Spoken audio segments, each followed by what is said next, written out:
The next one, the only way to deal with an unfree world is to become so absolutely free that your very existence becomes an act of rebellion.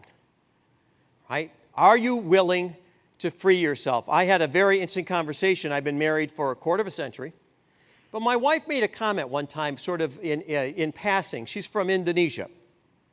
And she said, what really strikes me about America is that it's the freest country in the world. And you know, this is how people see us. It's the freest, most opportune country in the world, and yet most people do the exact same thing. You ever notice that? You're slaves to the dominant logic of this culture. You all do the same things. You fill your head with the same stuff. Interestingly enough, I love the old Western movies that I think put this in a nice perspective. You remember the old John Wayne movies where Gabby Hayes or Walter Houston would ramble into camp? The cavalry ain't coming, the cavalry ain't coming. What did it mean? It means only a few things. Run, Forrest, run. Or I'm going to fight the man. That's my favorite. Millennials, this is my favorite. You guys, I'm going to fight the man. You haven't even seen the man. The man's going to put a can of whoop ass all over you. He's going to hit you upside the head. The man's going to whoop all over you. Good luck fighting the man.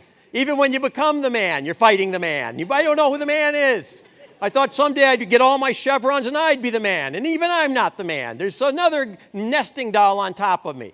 Yeah, you all want to be generals. You think you got to take crap. These guys up here have to take an incredible amount of crap. They can tell you what kind of wine goes with crap, right? That's what goes on. Yeah.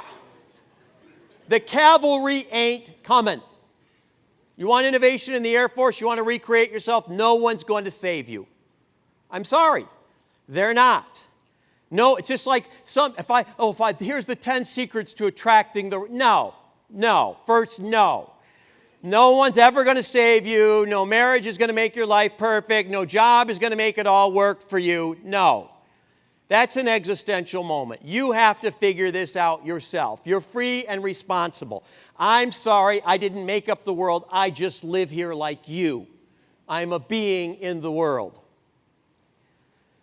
Henry Bergson, the guy who kind of created psychology, Elan Vital, this guy. To exist is to change. To change is to mature. To mature is to go on creating oneself endlessly. I got a story I want to tell you. I was in Hartsfield in Atlanta the other day, and there's a guy screaming at the monitor, right? You ever been in Hartsfield? It's a crazy airport. So I had to go up to the guy. I'm like, what? I'm thinking something happened? You know, where are we being invaded? And he said, no, my representative, he's a flip-flopper. I said, well, what happened? My representative, where I'm from, my congressperson, was on a committee, and it was all about controlling this thing, and he read this report, and he changed his mind. He's a flip-flopper. And I said, I'm not understanding this. What happened? He was really an advocate for this one position, and then he read this report, and he changed his mind.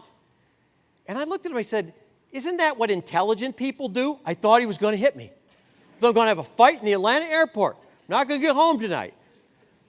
The guy's dominant logic was so strong that he was unwilling to adjust any of his positions because of what he believed.